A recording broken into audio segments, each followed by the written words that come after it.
ഇന്ന് തന്നെ ഡൗൺലോഡ് ചെയ്യൂ. കാണൂ നിങ്ങളുടെ ഫേവറേറ്റ് ഷോസ്. എല്ലാവരോടുമായിട്ട് ഒരു കാര്യം ഞാൻ പറഞ്ഞേക്കാം. ഇവിടെ ആരും പുതിയ ശീലങ്ങൾ ഉണ്ടാക്കണ്ട.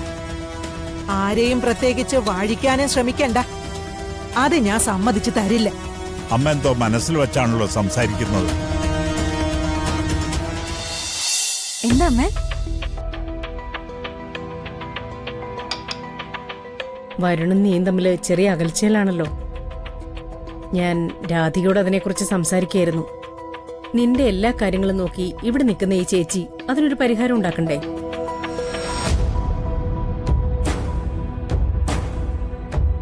ഇന്നു മുതൽ എന്റെയും രാധികയുടെ ശ്രമം നീയും വരുണും തമ്മിലുള്ള പിണക്കം മാറ്റാനായിരിക്കും. അല്ലേ രാധികേ? ഞാൻ അമ്മ പറയുന്ന പോലെ ചെയ്തോളാം. എത്ര കഷ്ടപ്പെട്ടിട്ടായാലും നിങ്ങളുടെ ജീവിതം ഞങ്ങൾ സന്തോഷമുള്ളതാക്കും. എന്റെ ജീവിതത്തിന് വേണ്ടി ചേച്ചി കഷ്ടപ്പെടുന്നത് എനിക്കറിയാമോ. ഇത്രയും കാലം ഞാനത് കണ്ടിട്ടും കാണാത്ത പോലെ ഭാവിക്കായിരുന്നു. ആ, ചിലതൊക്കെ കാണാതിരിക്കുന്നതാ നല്ലത്.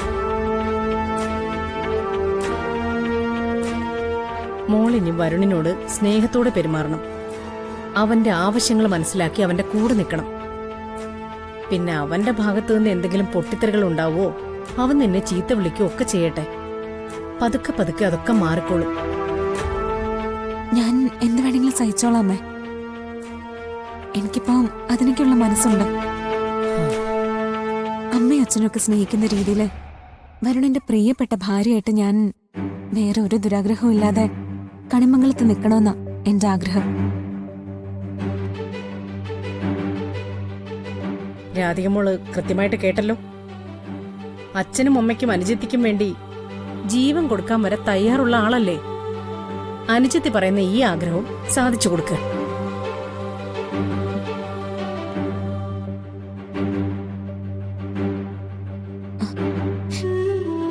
ചേച്ചി, അമ്മയിലെ ഈ മാറ്റം പോലും ചേച്ചി സംസാരിച്ചതിന്റെ പേരിലാണെന്ന് എനിക്കറിയാം.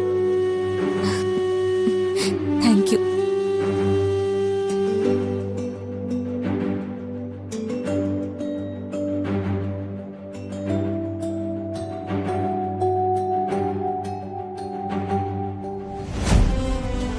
ഇതെന്താ പത്മിനിക്ക് പെട്ടെന്ന് ഇങ്ങനൊരു മാറ്റം? ഇതിലെന്തോ ഒരു കുഴപ്പമുണ്ടല്ലോ. വരുണിനെയും രാധികയെ അകറ്റാൻ ബോധപൂർവം ശ്രമിക്കുന്നത് പോലെ. അതെന്തായാലും ഞാൻ സമ്മതിക്കില്ല. ഒരുമിക്കേണ്ടത് വരുണും രാധികയും തമ്മില്. അതിനുവേണ്ടി എനിക്ക് ചെയ്യാവുന്നതൊക്കെ ഞാൻ ചെയ്യും.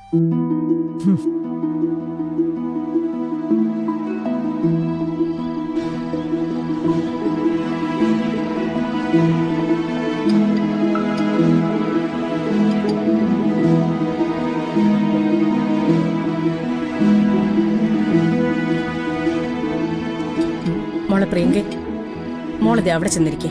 ചെല്ലേ.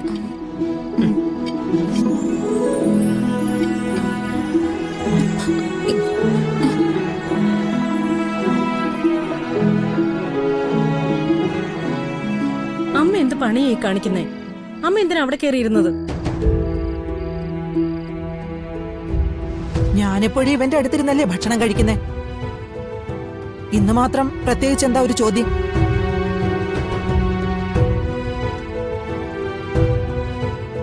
അല്ലമ്മേ, അവര് ഭാര്യയും ഭർത്താവൂല്ലേ? അവരൊന്നിച്ചല്ലേ ഇരിക്കേണ്ടത്? എന്നിട്ട് നീയും ചന്ദ്രശേഖരന് അടുത്തടുത്താണോ ഭക്ഷണം കഴിക്കാൻ ഇരിക്കുന്നത്? വേണ്ട, പത്മിനിയും പരമേശ്വരനും ഒന്നിച്ചാണോ ഇരിക്കുന്നത്?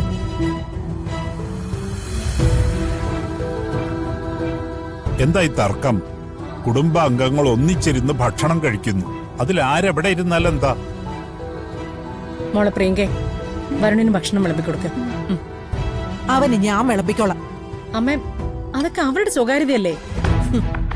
എല്ലാവരും കൂടിയിരിക്കുന്ന ഡൈനിങ് ടേബിളിൽ എന്ത് സ്വകാര്യതയാ? അല്ല, ഇതെന്താ പ്രത്യേക ശീലങ്ങള്? ചില ശീലങ്ങളുടെ ആവശ്യമുണ്ട്. അതുകൊണ്ടാണെന്ന് മനസ്സിലാക്കിയാൽ മതി. പത്മിനി, സത്യത്തിൽ നിങ്ങൾക്കിടയിൽ എന്തെങ്കിലും പ്രശ്നമുണ്ടോ? എന്തോ മുള്ളും മുനയും വെച്ച് സംസാരിക്കുന്ന പോലെ തോന്നുന്നു. അതാ ചോദിച്ചത്. ഒന്നുമില്ല.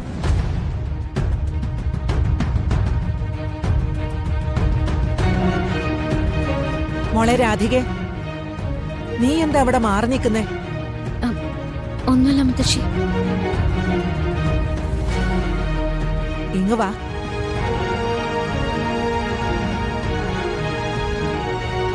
നിന്നോടാരെങ്കിലും ഇതിലൊന്നും തുടരുതെന്ന് പറഞ്ഞിട്ടുണ്ടോ? അല്ലെങ്കിൽ എല്ലാവർക്കും വിളമ്പിക്കൊടുക്കാനും കഴിപ്പിക്കാനും ഒക്കെ വലിയ ഇഷ്ടമായിരുന്നല്ലോ നിനക്ക്. ആ കറി ഇങ്ങോട്ടെടുത്തേ. എടുക്ക. എന്നിട്ട് വരുണിന് വിളമ്പിക്കൊടുക്ക. അവൻ മതിയാവോളം കഴിക്കട്ടെ.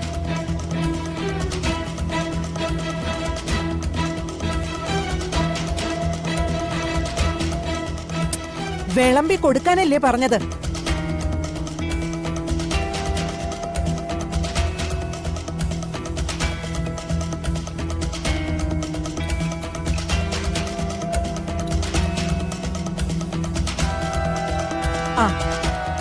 എല്ലാവരോടുമായിട്ട് ഒരു കാര്യം ഞാൻ പറഞ്ഞേക്കാം.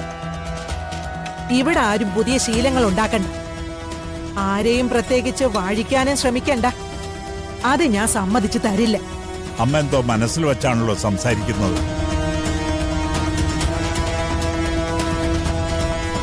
എന്ത് ചെയ്യാനാ?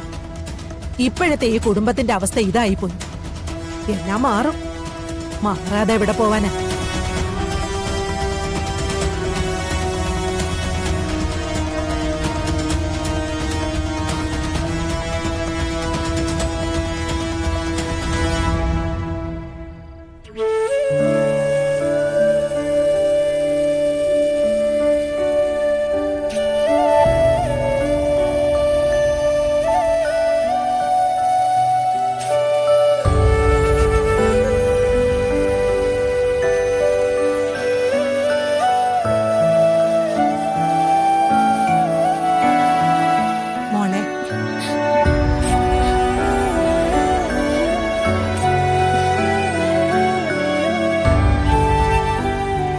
കരയുന്നേ?